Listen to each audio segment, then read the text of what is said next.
एक छोटे से गांव में एक कच्चा सा घर था। उसी घर में एक बूढ़ी माँ अपने बेटे के साथ रहती थी।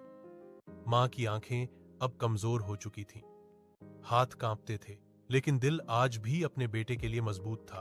बेटा मेहनत मजदूरी करता था। रोज सुबह माँ उसके लिए सूखी रोटी पर थोड़ा सा घी लगाकर देती और कहती, बेटा थक मत जाना।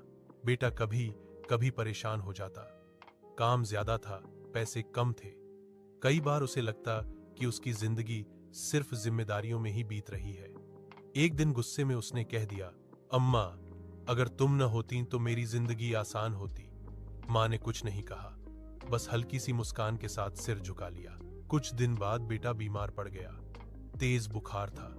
पूरी रात माँ उसके पास बैठी रही, अपने कांपते हाथों से उसके माथे पर पानी की पट्टी रखती रही, दुआएं करती रही। सुबह होते होते बेटा ठीक होने लगा।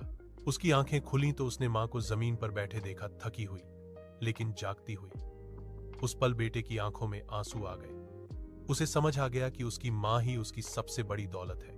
उसने मां के पैर पकड़ लिए और कहा, अम्मा, मुझे माफ कर दो। तुम हो तभी तो मेरा घर है।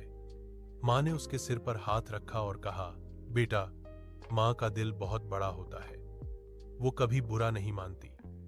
उस दिन के बाद बेटा मां को बोझ नहीं, भगवान का दिया हुआ आशीर्वाद समझने लगा।